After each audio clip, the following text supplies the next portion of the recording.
Alright, here we are on the spoiler review for Rogue One: A Star Wars Story. So hopefully you've seen my first video, kind of explaining what I liked and didn't like about it, but I couldn't go into too much detail for fear of spoilers, but that's why I'm doing this now. So if you want spoilers, please stop watching this video. Is anyone still here? You all ready? Okay? Ready? Here we go. 3, 2, 1.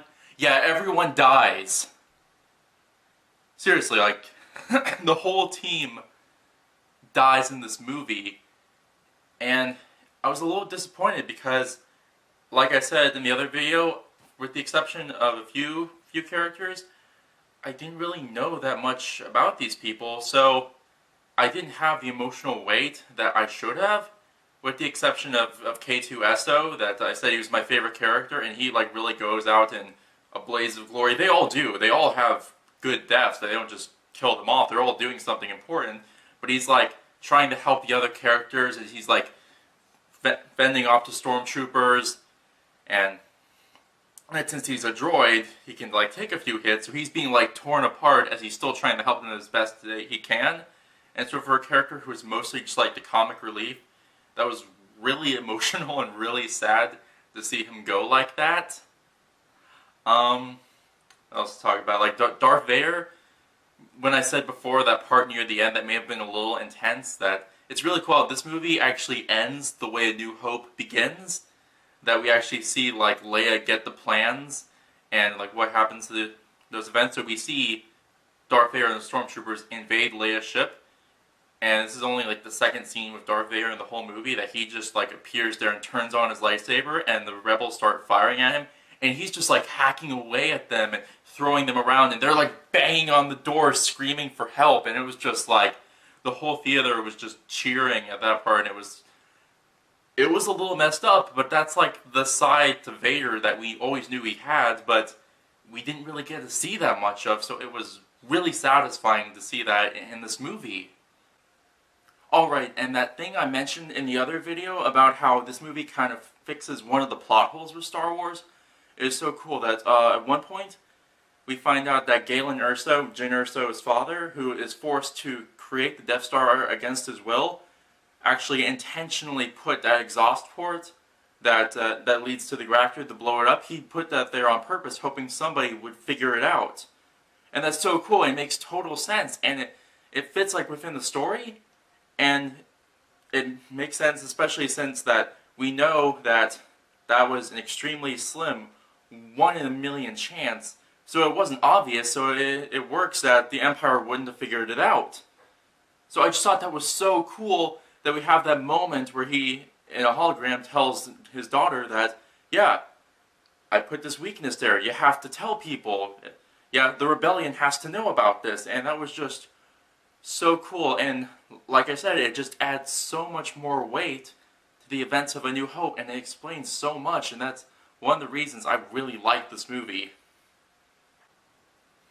I said earlier about how we have like the callbacks to other Star Wars movies. There's actually a part where we see R2-D2 and C-3PO. It's just for like 5 seconds. I don't even remember what 3PO said, but they're there.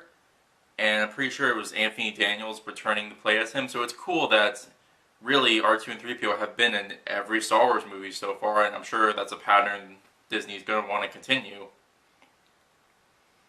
Another callback that I have kind of mixed feelings about that is Grand Moff Tarkin comes back, and that might be a little confusing since Peter Cushing, the original actor, passed away several years ago. Probably more than that, I don't really remember. So they used like the same method they did for making Jeff Bridges look younger in Tron Legacy, that they had an actor playing the part, then they just like CG'd over his face. And unfortunately, it was a little distracting bringing back Tarkin. That at first, when you see like a reflection of him looking at the Death Star, and you think, okay, this looks cool, it's a nice little callback, and he turns around and it's like, like, it wasn't bad, a lot of effort went into this. Earlier I saw this interview with the director, Gareth Edwards, talking about their idea to do that, and they knew how risky it was, and I knew a lot of effort went into that, and it looked good, but you could still tell it was fake, and the fact that he comes back, like he has a pretty big part in the movie, is just a little distracting.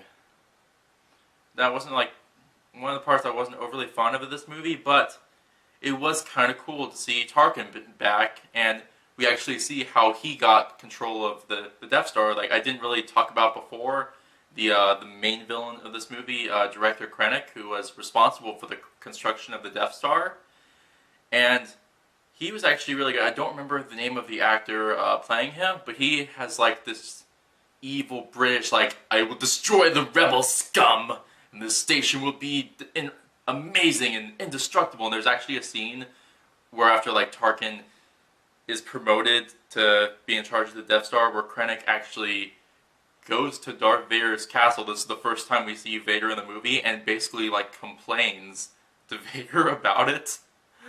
And of course Vader chokes him, and he actually like throws a pun in there that we see like Vader just turn around and goes, "Don't choke on your aspirations, director." And everyone was just like cheering and clapping in the theater.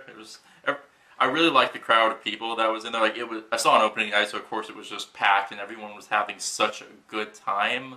Going back to what I said earlier about the characters dying, even though I didn't really care about as much of them as I felt like I should have, I really applaud the people for doing this, these filmmakers, because when has this ever happened in Star Wars that we've killed off main characters? Like the most we've done is like Qui-Gon, but we found out that he kind of wasn't really gone, but we didn't really get to know him that well anyway, so that didn't have the emotional impact it should. We killed off Obi-Wan, but he came back as a ghost. Han Solo's dead, fortunately still upset about that.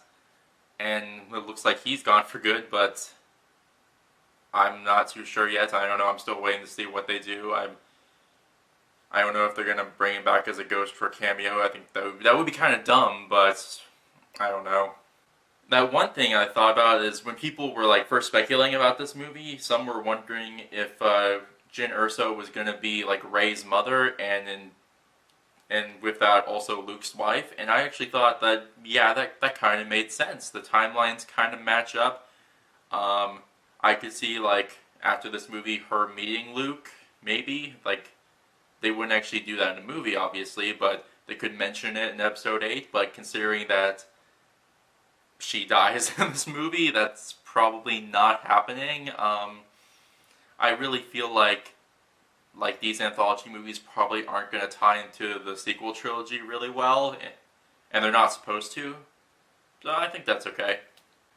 So yeah, I've talked a lot about this movie, the things I liked, things I didn't like. I'd be interested to hear your opinions. Be sure to comment on there. Tell me what you thought. Tell me if I'm right or wrong. Want to hear like thoughts and theories for episode 8 and the Han Solo movie, and like what other ideas. I would love to see like a Darth Vader movie focusing solely on him, because those few moments with him were so cool. I can only imagine what a whole movie like that would be. Or like a Boba Fett movie. I'm sure he's going to be in the Han Solo movie, but to see more about him that we've already seen, like his start in Attack of the Clones, and he had his own story arc in the Clone War show. So to see like really how he became the bounty hunter he is, that would be a cool story. I don't want to feel like oversaturated with Star Wars. I don't want Star Wars to like lose its meaning, but it is so cool that now we're going to see all these things we wanted to see before, but at the same time, that's a little sad, because I like how so much of it is left to the imagination. Like, it's so cool to see this mission, how they got the Death Star plans, but it was always cool to imagine, how did that go down? The same goes with, like, Yoda. We know nothing about his past, or I don't think his species even has a name. So it's so cool to imagine how he became like the wise old Jedi, like the head of the Jedi Order. But would we really want to see a movie about that? I don't know. Alright, that is it. Those are my thoughts on Rogue One, A Star Wars Story. I really liked it. A couple parts I kind of nitpicked at a little bit, but overall, very enjoyable film. I'd like to see it again.